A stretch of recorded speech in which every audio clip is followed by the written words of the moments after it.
just me and my guitar.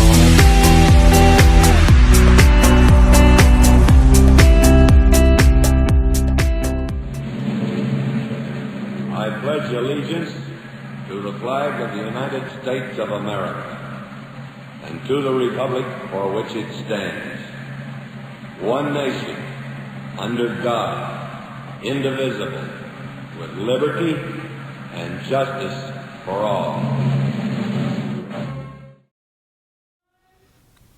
Good morning, Walker Vikings. Happy Tuesday. Kind of feels like a Monday, but with President's Day off yesterday, it actually is Tuesday, so you got to remember that in our minds. So today is Viking period. For 6th graders, the focus is math.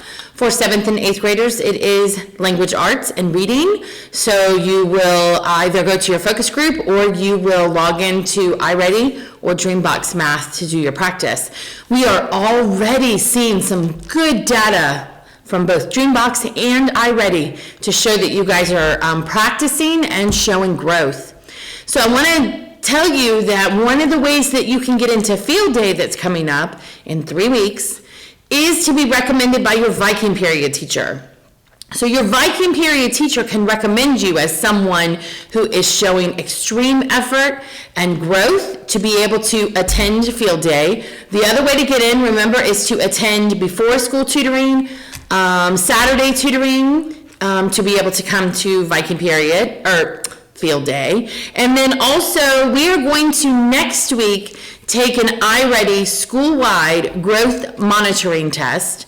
And that growth monitoring test is how you're going to show that you have gotten better. All you have to do is grow at least 1 point now.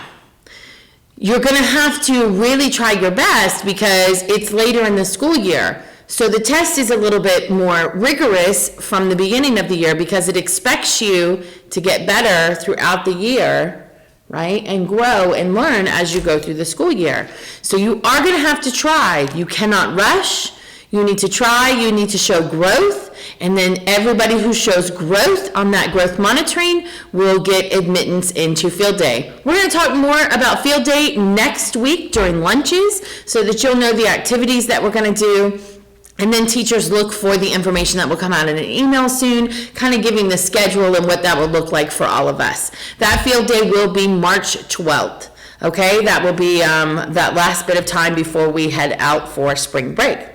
Okay, tutoring. This Saturday, February 22nd, math and language arts tutoring. Beginning next Saturday, we're going to have writing, civics, and science because we are going to get ready for the FSA Writes, can you believe it? Which is only like 5 weeks away, I think. And then civics and science to prepare for PMA 3. So we're going to start that next Saturday, but this Saturday is math and language arts, and so you need to be here in order to get entrance into field day and to help your grade. All right, this Saturday we had 2 different things going on our students participated in. We had a SECME competition, a science competition at UCF, so congratulations to our team that went and competed there. I know you put your heart and soul into that, so it's always fun to compete against other schools. And then we had Solo and Ensemble Festival for our band, and we walked away with 4 superiors, 15 excellents, and then some other scores. So congratulations to those students who did their best, who came out and participated. Good for you. It's always nerve-wracking to perform in front of someone else, but it's also very good for your growth. Very quickly, just want to be sure that everybody is displaying Walker pride in everything that you do. All of your behavior and everywhere you go needs to show patience, respect, integrity, determination, and excellence in all that you do. All right, so I don't want to have any more 8th graders sign behavior contracts this week. We will be having tardy sweeps. 8th graders, if you are in a tardy sweep or if you are called to be removed from a classroom because of your poor behavior, you will be put on a behavior contract and you will lose privileges if you violate that contract. Remember, those of you who signed it last week, you want to be sure that you are following all of those things on that contract. And then 6th and 7th graders, you will be assigned Saturday school for this Saturday. If we have to go to a classroom to remove you for your poor behavior, if you are caught in a tardy sweep, or if your behavior is just generally poor and you have to be sent to pass or something, you will be assigned Saturday school as well, all right? We're way too far into the school year to have anybody misbehaving and not know what the expectations are. And last but not least, STEM night is Thursday night. I want to encourage everybody to come. There's going to be the Science Center is going to be here. We're going to have some things about robotics and different things about the planets and the stars, and the Orange County Food and Nutrition Services food truck will be here. So we want to bring everybody out, bring your family. It's going to be a lot of fun Thursday night. We'll have more information for you on the times. I'm going to send out an email to your families today to remind them, but come this Thursday night. All right, everybody, have a wonderful Tuesday. Be safe and kind. Throughout Mae Jemison's life, excelling in one area has never been enough. Sure, we know her as the first African-American woman in space, but there's so much more that makes Jemison extraordinary. Mae grew up in Chicago, where like most kids, she dreamed of being a fashion designer, archaeologist, or astronaut. She decided at an early age she would go to space. Astronauts back then were exclusively white and male, but those aboard the USS Enterprise on Star Trek were different, particularly Lieutenant Uhura, and that allowed young Mae to see someone that looked like her in space. Even as a kid, she was extraordinary.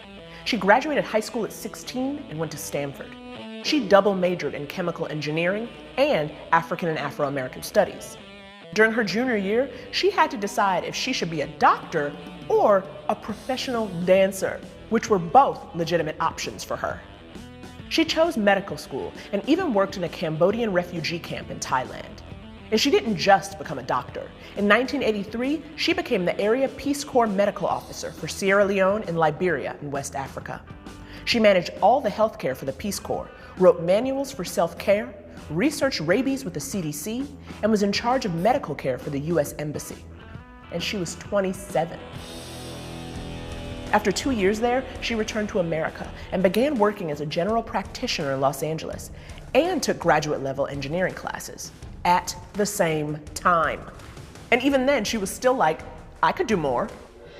So she applied to become an astronaut in 1985 and wasn't deterred when the Challenger exploded the next year.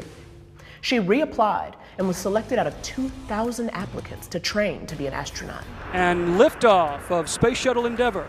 September 12, 1992, Jemison made history when she took off aboard the Endeavour for 8 days in space. As a science mission specialist, her job was to conduct experiments on the crew on motion sickness and bone cells.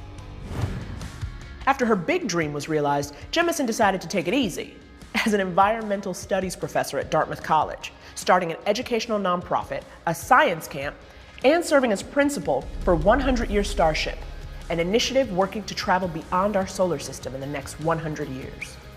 Oh, and in 1993, she guest starred on Star Trek: The Next Generation. Jemison has gone back and forth on this whole role model thing.